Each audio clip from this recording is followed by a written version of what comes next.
going to talk about the effect our farmers have on our nation.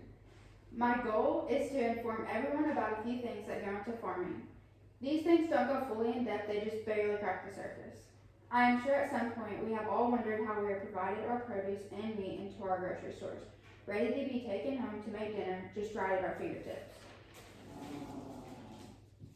I will be bringing all this information to you today from strenuous research and my own learning from personal experience. So today, I will cover the effect our farmers have on our nation. There are about 3 points that I will talk about. We will talk about the preparation and the harvesting of crops. We will also talk about the process of caring for, raising, and butchering animals. And then lastly, we will talk about the specific packaging and transportation of the produce and meat. So let's begin with the process of harvesting the crops. Farmers put so much time and effort that nobody knows or notices into the produce that they put into our grocery stores. It is, after all, how they make their living. First, they have to prep the soil. They have to know exactly what nutrients the soil already has or what it will need to ensure healthy crops. No two fields are the same, so this means in each field they will have to test the seed's potential to first see if it will even produce correctly. One field could have too much of a certain nutrient, while the other doesn't have enough. Farmers have to care for the crops very closely to be sure that their crops will have a good turnout. First, there's something called irrigation. Irrigation is the process of watering the crops. There is much more specific than it sounds. The crops each need to get an exact amount of water each day. For different crops, the amount of water they will need will vary. Next is the impact weather can have on the crops. Farmers have to know exactly how to adapt or protect their crops due to different weather conditions during crop season.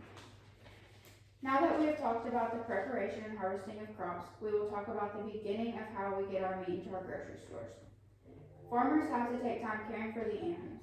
It is important to keep their health at par in order to have good meat. This also means worming and medicating the animals, also spending time preparing and butchering the animals. So first, the farmers have to raise the animals. Many farmers go about raising animals differently. Some animals are let out to graze on a green pasture, while others are stuck in an overcrowded feedlot. A feedlot is where animals that are going to be butchered are kept.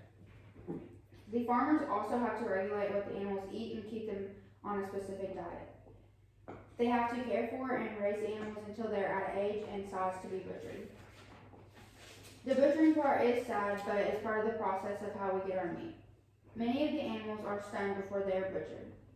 They are either stunned with carbon dioxide or an electric current. This makes the process easier for the animal to go through. So now that we have talked about the harvesting of crops and how we get our meat, including caring for the animals, let's now talk about how our produce and meat get into our grocery stores.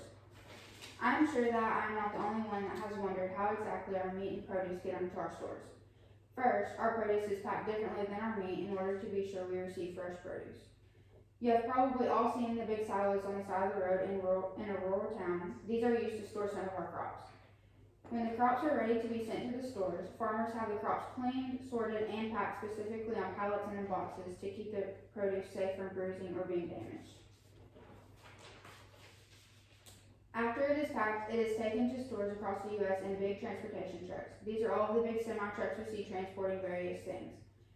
Meat is also packaged differently than produce to ensure good unspoiled meat coming into our stores. So after the hide is removed or feathers are plucked from the meat, it is cut and quartered. The meat is then graded on size, muscle mass, and fat. This will determine the price along with the weight. After being graded, it is then packaged and vacuum sealed and then loaded into the big transportation trucks and taken to our grocery stores.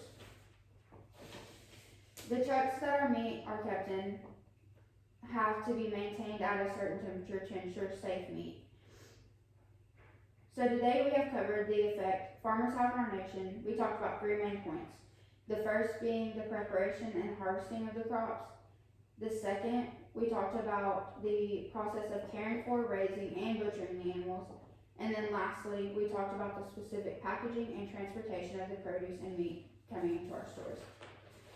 So next time you go to the grocery store to buy produce or meat, remember all of the hard work farmers did to get those things into our stores for us to enjoy.